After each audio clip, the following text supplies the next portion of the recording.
NFL news and rumors coming up momentarily, but first, subscribe if you haven't already. We've got everything you need to know on NFL free agency and the NFL draft right here at Chat Sports.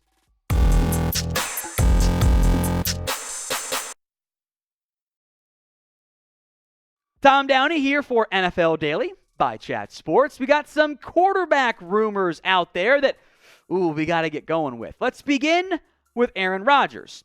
The report is that Rodgers is torn between staying with the Packers or leaving for a different destination, per Mike Florio and even some others at NFL Network. Or this buzz coming out of the Combine, where people talk with the liberation of their just being able to talk more because they're a little bit drunk. Let's just call it what it is. Let's not cut through a fancy wording there. The rumor is he could decide by Tuesday. We'll see. That's the franchise tag deadline. Florio mentions 4 teams in total as potential Rodgers destinations. The Denver Broncos, so heavily linked, along with the Pittsburgh Steelers, the Tennessee Titans, and the Green Bay Packers. Now, there are reports that Rodgers isn't doing it for the money. I'll make this note, however. Wherever Rodgers plays, back with Green Bay or somewhere else, I would anticipate him becoming the highest paid QB in NFL history. He is a back-to-back NFL MVP.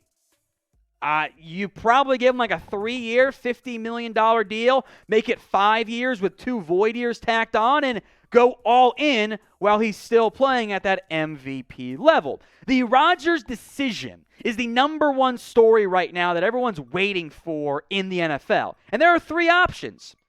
So what do you guys think he does? Type T for he demands a trade and wants out of Green Bay. Type P where he returns to play for the Green Bay Packers, or type in R where he instead elects to retire. We're going to stick with our QB conversations here. Deshaun Watson. The trade rumors are back once again on Deshaun. Several teams, reportedly, per Aaron Wilson of Pro Football Network, they remain interested in Deshaun despite the significant off-the-field issues and questions and accusations continuing to linger.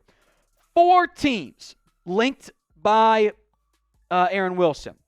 The first 2 are the most intriguing, the Washington Commanders and the Carolina Panthers. There are also the Philadelphia Eagles and Denver Broncos. We'll spend more on each of these 4 teams, but first, make some predictions for me in the comments. Where will Deshaun Watson play in 2022? Is it nowhere? Houston, a different team altogether?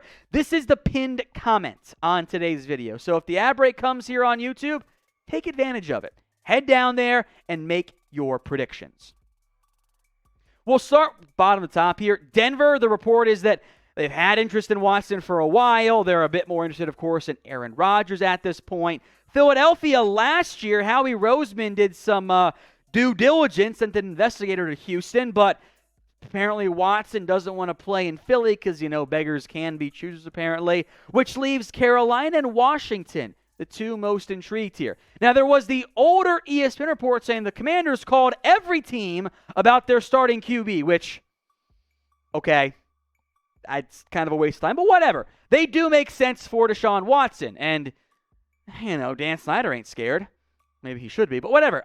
The Commanders need a franchise QB. Their roster is pretty solid. They just don't have a QB. I would fully expect the Commanders to have interest in every QB available. And for a team that's desperate at QB, the Commanders and Carolina fit that mold as well. Because the Panthers, if they don't win big this year, Matt Rule's gone. He ain't coming back. So as an organization, when your head coach might get fired and he's in charge of personnel, he's the decider in the end. Well, they'll be a lot more aggressive. So if Deshaun Watson can get cleared, Carolina will be all in. Remember, they made what they thought was a better offer for Matthew Stafford than what the Rams ended up making for him, and we know how that turned out there. Matt Rule's job is in jeopardy. Ownership, they're always down to be aggressive. If Watson gets cleared, they are a very real threat to land him.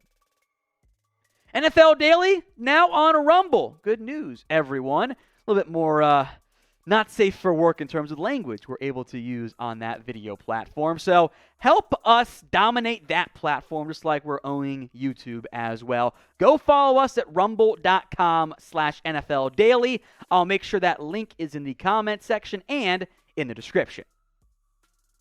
More Kyler Murray drama, because of course there is, right? Like, why wouldn't there be more drama around Murray?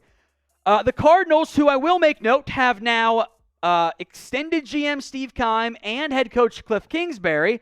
Well, they have not done so yet with Kyler Murray. Albert Breer reports that Murray wants to get paid before the NFL draft. And if that does not happen, pun intended, a trade could be in the cards for Arizona, or at least a trade request out of Murray. Here's what Breer wrote. Quote, "Here's the bottom line. Murray's camp isn't going to be content to wait until the summer to negotiate a new contract," which is essentially where Arizona was with its franchise QB when it was approached about the contract after the season. "My understanding is Murray wants this resolved between now and the draft for a couple reasons. The two main reasons. Number one, trade market is there before the draft, a little bit more so than it would be after. And summer holdouts are difficult with the way the NFL has structured its discipline and fines. So Murray wants it done now. And I would wager he wants Josh Allen type of money. That's how the market works. The most recent guy, if you think they're a franchise QB, they get paid a lot. It would probably be around $43, $42, $41-ish million for Kyler Murray. Now, much like Allen, there's a lot of time left on his deal. He's got 2 more years, if you include the 5th-year option, before he would be a free agent. So it would be a bit of a back-loaded deal. He'd get a nice signing bonus, but the cap hit would be smaller than what it would be for other QBs, for example. But I think Arizona might not be sold. And the way the season ended for the Cardinals, I believe, is a large factor in that conversation. The Cardinals began the year so good. They were on fire. They were balling 7-1 in Murray's first 8 games. Then he gets the ankle injury. And the first 8-game Murray was an MVP candidate. 20 touchdowns, 7 turnovers, great completion percentage, a lot of yards. Then the last 7 games, including the playoff game, he began to struggle. 9 touchdowns, 5 turnovers, and was lucky, despite a bunch of fumbles, he never actually lost any of them. The Murray down the stretch, you wonder if that's your franchise QB. First 8 games, you pay that guy in a heartbeat. So you might see the issues here for the problems with Kyler Murray.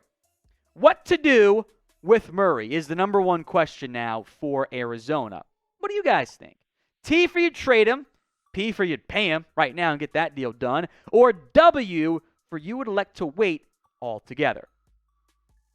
Some franchise tag news we want to hit as we film this Monday right around 5 p.m. Eastern. There's some early tags that have been made. First up is Orlando Brown. No surprise on this one. He has been franchise tagged by the organization. This was expected. All the ones you're going to see were mostly expected, as the Chiefs could not let Orlando Brown, as a young franchise left tackle, hit the open market. It's going to be, I believe, around $16 million or so for the Chiefs to tag Orlando Brown. And make no mistake, he wants a little bit more than that figure. So I don't think the Chiefs want to have him at that cost, but if they have to, they will ride out the tag, double-checking my notes. More like $17 million for Orlando Brown on a 1-year franchise tag. David Njoku, which some of you were surprised by, I saw at least on social media, but it was actually a bit more expected locally for Cleveland.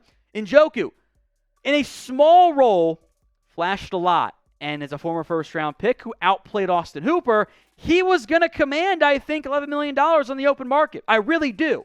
So Njoku getting tagged isn't a huge surprise. I would wonder now if Austin Hooper ends up being cut by the Browns in the not-too-distant future. And finally, as expected here as well, Jessie Bates has been tagged by the Cincinnati Bengals. This is one of the premier safeties in the NFL. His production down the stretch wasn't as high as it has been in the past. I will make note, by the way, for Jessie Bates, the franchise tag is going to be a little bit expensive, $13 million or so for the Cincinnati Bengals. They will try to work out a longer-term deal, but he's going to want Jamal Adams money, and we'll see if the Bengals choose in the end to give him that type of contract.